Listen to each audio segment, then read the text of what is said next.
Assalamualaikum warahmatullahi wabarakatuh. Perkenalkan, saya Abdillah Mazi.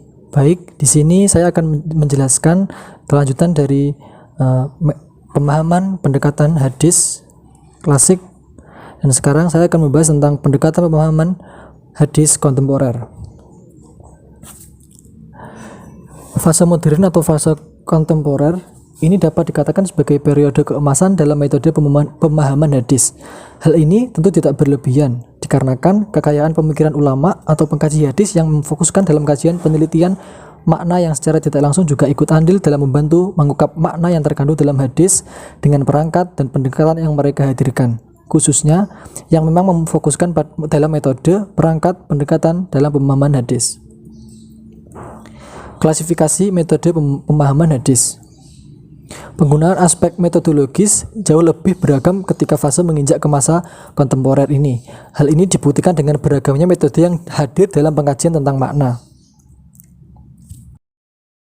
Dalam pemahaman pendekatan hadis secara kontemporer memiliki perbedaan dengan pada masa klasik, akan tetapi jauh lebih luas dengan ikut menarik pendekatan-pendekatan semisal bahasa, historis, sosiologi, sosiohistoris, antropologi, dan psikologi. Beberapa contoh pemahaman yang diberikan kepada tokoh diantaranya. Yang pertama adalah Ibnu Asyur. Ibnu Asyur dalam pemahamannya juga merujuk model pemahaman dengan melihat motif Nabi menyabdakan hadis. Ibnu Asyur membedakan mana yang mengandung syariat atau tidak. Beliau juga berkritik sebagian fuqaha yang mengandalkan analisa bahasa dan mengesampingkan konteks serta motif pensyariatan. Dengan pedoman rumusan yang telah ada, Ibnu Asyur mengembangkan menjadi 12 kategori dalam menentukan motif Nabi.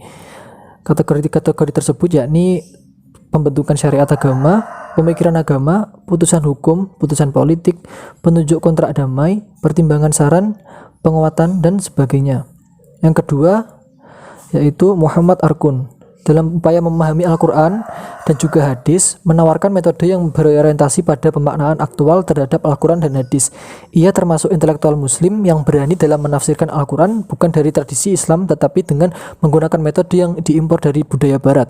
Ia menyuguhkan analisis semiotis sebagai metode alternatif bagi penafsiran Al-Quran, mengingat dalam karyanya bukan ditujukan untuk memahami hadis, akan tetapi setidaknya sikap metodisnya dapat diterapkan kepada sumber hukum lainnya seperti hadis.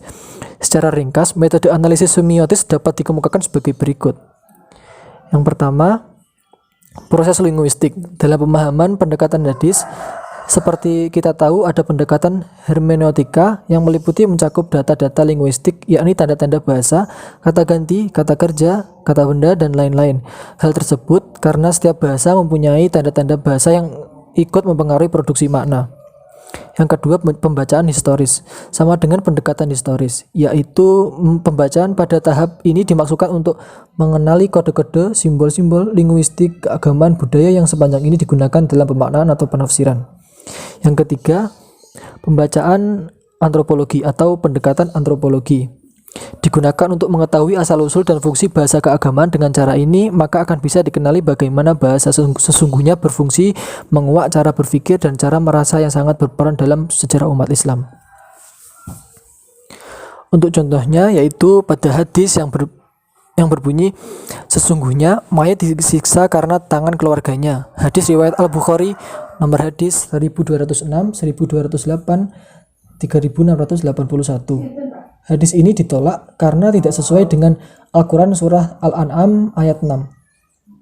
Begitu pula dengan ulama-ulama lainnya dalam memberikan pemahamannya terkait pendekatan-pendekatan hadis.